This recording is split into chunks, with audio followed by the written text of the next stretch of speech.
আসসালামু আলাইকুম। আমি ইলিশ মাছ রান্না করব পেঁপে দিয়ে। ইলিশ মাছ পেঁপেটা কেটে আমি সেদ্ধ করে রেখেছি, পেঁয়াজটা আমি কেটে রেখেছি। এখন মাছটি আমি ম্যারিনেট করব। বিসমিল্লাহির রহমানির রহিম। হলুদ দিলাম,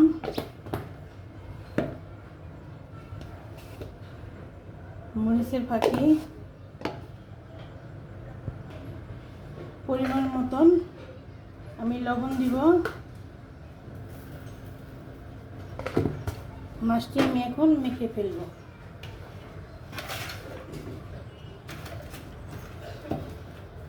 আমি আগেই কেটে লবণ দিয়ে রেখে দিয়েছিলাম। একটা ধোয়াটা নিয়েছি, বড় ইলিশ মাছ।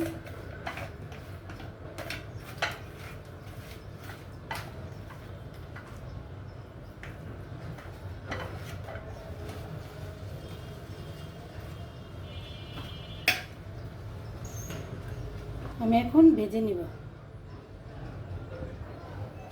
আমি মাছটা সরষের তেল দিয়ে ভাজবো।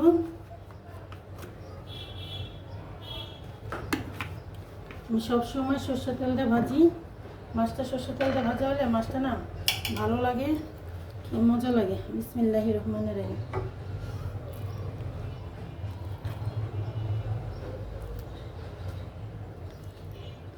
আমি তেল অল্প গরম হয়েছে, আমি দিয়ে দিলাম। এখন মাছটি আমি ভালো করে ভেজে নেব।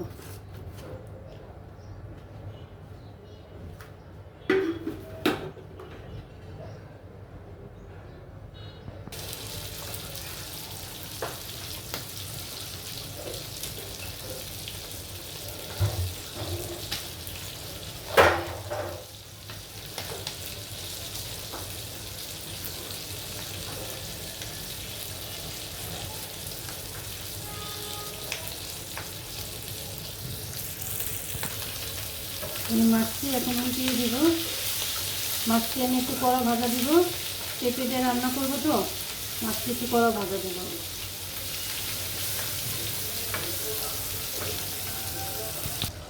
আমি তেলটা দিয়ে দিয়েছি। এখন আমি পেঁয়াজটি ভালো করে ভাজবো।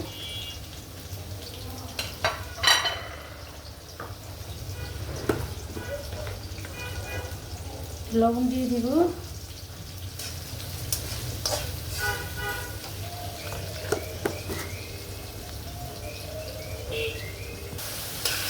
পেঁয়াজটি আমি হালকা লাল করে নিব, তারপর মশলা দিব।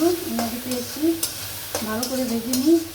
পেঁয়াজটি ভাজা হলে পেঁয়াজের একটা আছে, কাঁচা কাঁচা একটা গন্ধ আছে, এই গন্ধটা চলে যাবে। আর তরকারিটাও ভালো লাগে। পেঁয়াজটা আমি একটু ভাজবো। আমার পেঁয়াজটি হালকা একটু লাল হয়ে আছে। আমি এখন মশলাটি দিয়ে দিব। আমি মাছ যে মশলা মেখেছিলাম না, ওই মাছের মশলাটি দিব, পানিটি। আমি আর কোনো মশলা দিব না। পেঁপের তরকারি অল্প মশলা দিয়ে রান্না করব। একটু কষিয়ে নিই। আমি এখন পেঁপেটি দিয়ে দেব। পেঁপেটি আমি আগেই সেদ্ধ করে রেখেছিলাম। আমি এদিকে বেশি মশলা দিব না।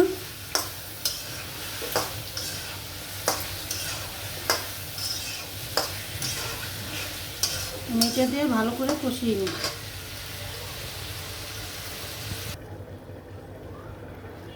আমি এখন দেখি কি অবস্থা আমার তরকারিটা। দেখেন, ওই মাছ ভাজা মশলায় আমি দিচ্ছি, কালারটা কত সুন্দর আসছে। আমি মশলাটা একটু কষাবো। পেঁপেটা একটু কষিয়ে পানি দিব। আমার পেঁপেটা একটু কষানো হবে। আমি কষানোর ভিতরে অর্ধেক হয়ে যাবে।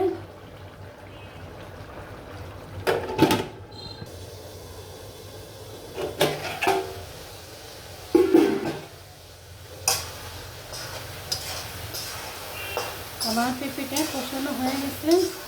আমি একটু সময় নিয়ে কষালাম। পেঁপেটা প্রায় কষানো হয়ে গেছে। আমি এখন গরম পানি দিয়ে দিব পেঁপের ভিতরে। আমি হালকা গরম পানি দিলাম। আমি সবসময় বলি, তরকারিতে গরম পানি দিলে না তরকারিটা ভালো থাকে, খেতেও ভালো লাগে। বলক আসুক, আমি মাছ দিয়ে দিব।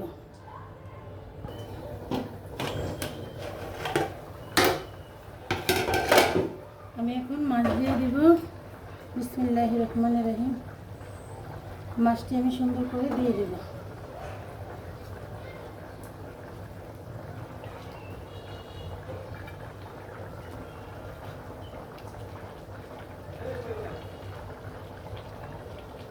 এই মাছ ভাজার তেলটিও দিয়ে দিব। তেলটি দিলে না তরকারিটা অনেক স্বাদ লাগে, ভালো লাগে।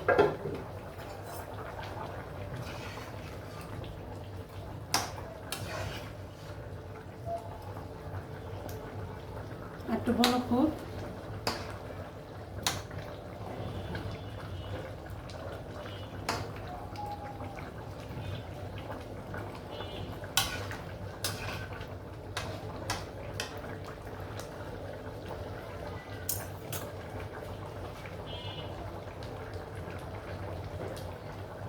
তরকারিটা আমার হয়ে গেছে। আসসালামু আলাইকুম, আল্লাহ হাফেজ।